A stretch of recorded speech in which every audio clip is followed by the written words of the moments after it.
morning, Mark. How are you? Good morning. How are you? I'm good. Thank you. This is Recovery at Home.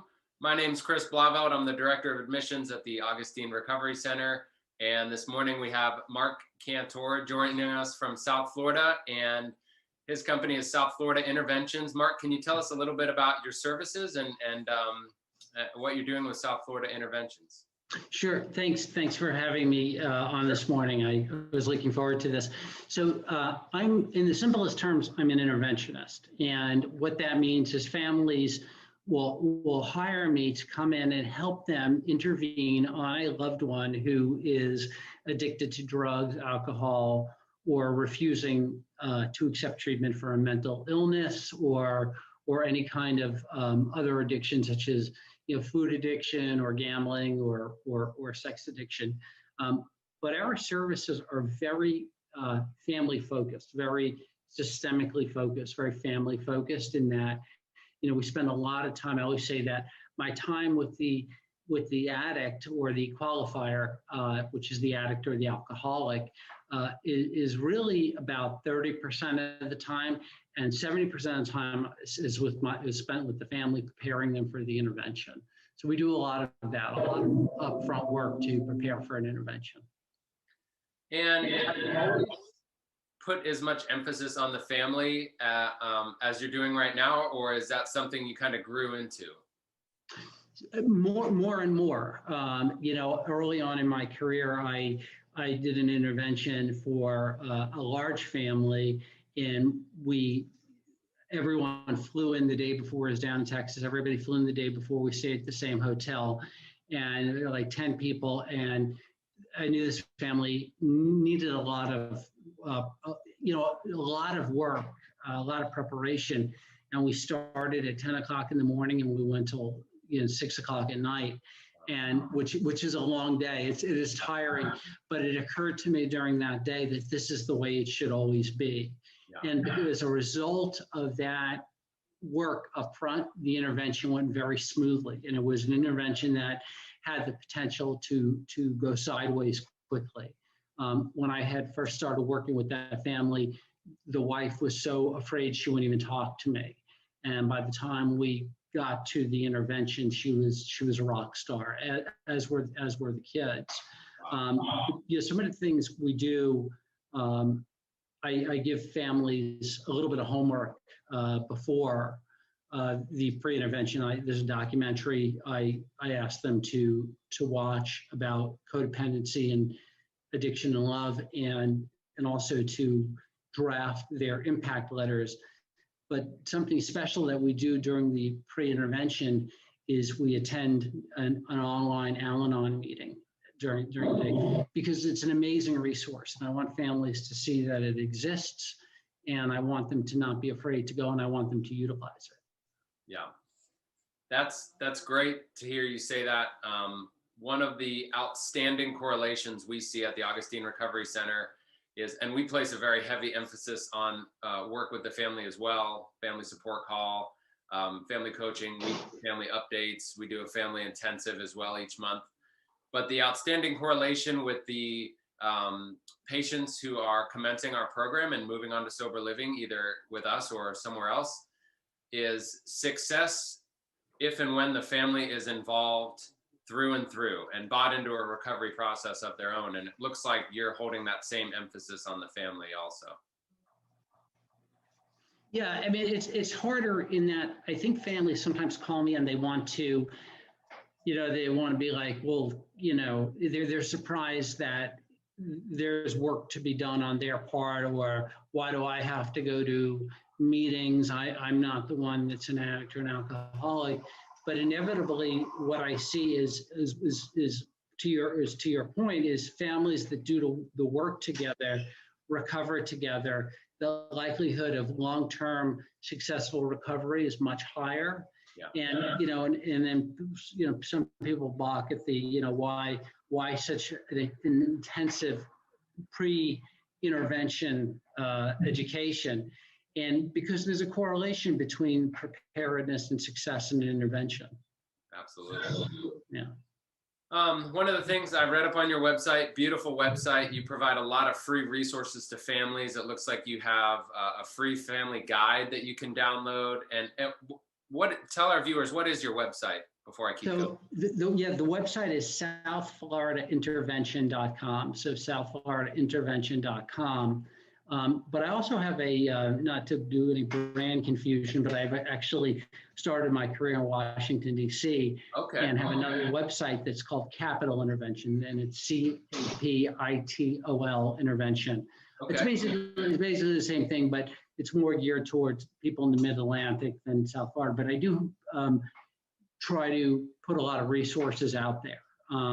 You know, the how to guide to writing an impact letter is there. It's free. Download it. There's the guide to doing an intervention is there. You know, all kinds of things. The videos. So you have three things to look for when you're looking for treatment, or three steps to take while you're researching treatment centers, which can be overwhelming for a new family. Overwhelming. That's a great tool. Overwhelming, and you know what? I'm just going through this myself, and in another subject, I'm considering the possibility of going back for a master's in psychology. Okay. Just considering. I don't know if I'm actually going to do it. Yeah. But you know, how does that process start? You go on Google and blah, blah, blah. And there's a million responses, and you know what? They all look pretty good, right? Yeah. But they range from anywhere from like 30,000 for their degree to 60,000, and all. So how do I know? Do I assume that the one that's the most expensive is the best? That's probably not the case, or maybe it's very good, but it's not the best for my situation. I don't know. So having someone or having these principles to follow in order to determine what the best treatment is. When a family hires an interventionist, they kind of are hiring a tour guide. It's not just about the intervention. You know, I visit 25 treatment centers a year, right? So when you're asking me where should their son or daughter be, or where should their loved one be, I'm thinking about places I've actually been to, right? Those are the places I'm recommending, like Augustine Recovery Center. I mean, I've been there. I've sat with Jason, the founder, for 2 hours and talked. I'm in. If I got a kid that fits that profile, I'm sending them there because I've been there. I loved it. I walked away feeling okay. I want to be part of this. This is great. So there's a lot to the intervention. It's just that morning of, it's about, some of the things we help clients do is manage out-of-pocket expenses. Some families, every family is different. Some families say, look, this is what our insurance allows. This is what we can do, and that's it, and that's fine. And we make that work, right? And other families will, say have a larger budget. But most of my clients, 9 out of 10, economics is some factor, right? I'm going to say, here's what we can afford to do. So I've been very good at being able to negotiate with treatment centers and getting the best possible treatment for what they can afford, and making that work. It's also logistics. It's managing the flights. It's the transportation. It's like a whole world of things. And sometimes I'll tell families, if it helps, just think of me as a project manager. So that's part of it. Well, these are all things that go into the admissions process, and left to their own devices, families can be really overwhelmed by this. So it's great that professionals like you are out there. And I'd like to close with giving you a chance to talk about your book. You're a published author, and you have a book about prepping for an intervention and how families can do that. You want to show us your Yeah, so in fact, I've got happen to have a and the guy in the cover, this looks like one of your guys from Augustine Recovery, right? Yeah. This guy's perfect for your program. So it's called How to Do an Intervention, a Step-by-Step Guide for Parents. It's on Amazon. We can link it here. Basically, it is my process from start to finish. And the way I started writing is I was writing a piece for the website, and then right as we were getting into COVID, last March, and then I said, there's so much more to say, so I just kept writing, and then said this, this would be great for people to have. And it really is my process from start to finish. And the idea is it's a pretty quick read. I mean, I think a parent can read this in a couple of hours in a sitting, and they can say, hey, you know what? I can handle this. I can do this myself, and these are great tips.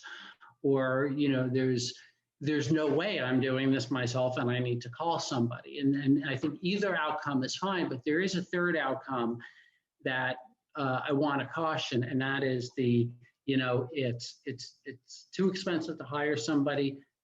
This is, I'm not the type of person to do this myself, so I'm going to do nothing. Yeah. Doing nothing is the only failed intervention. Right. Because regardless of somebody's circumstances or their problems, their struggles, there's always a treatment solution that we can find that will work for somebody. Yeah. So there's always a solution out there, and I've been hired by families to do interventions that are as little as coming in and working with the family and making sure the family is going to Al-Anon, and then getting the individual started attending 12-step meetings. So, an intervention can be as light as that, or as, or have a therapeutic prescription that's much, longer, and, there's always a solution. There's always a solution. So, you can do it yourself. You can call me, but just don't do nothing. Yeah, the worst thing you could do is nothing. And you hear in the rooms of recovery a lot, nothing changes if nothing changes. So right, you gotta ask for help, and you gotta step outside of your comfort level to promote change. Right. And you have a really great name in the field. Thank you. You're a really nice guy. I got to meet you when you came and visited this year. Yeah. I'm glad you got to see our place, and I really appreciate you joining us, and I'll make sure to ask you to join us here on Recovery at Home again sometime soon. Please do. I'd love to. And next time I'm in the area, I'm definitely going to stop by and visit with you and Jason and Lauren and David. So thanks. I'm gonna put a slide up after this show is over, and you'll see all of Mark's handles and links to his book and YouTube talks. So make sure to check that out at the end of our show. Thanks so much, Mark. Have a good day. Thanks for having me. Have a great day, and Happy New Year. Happy New Year. Take care. Bye-bye.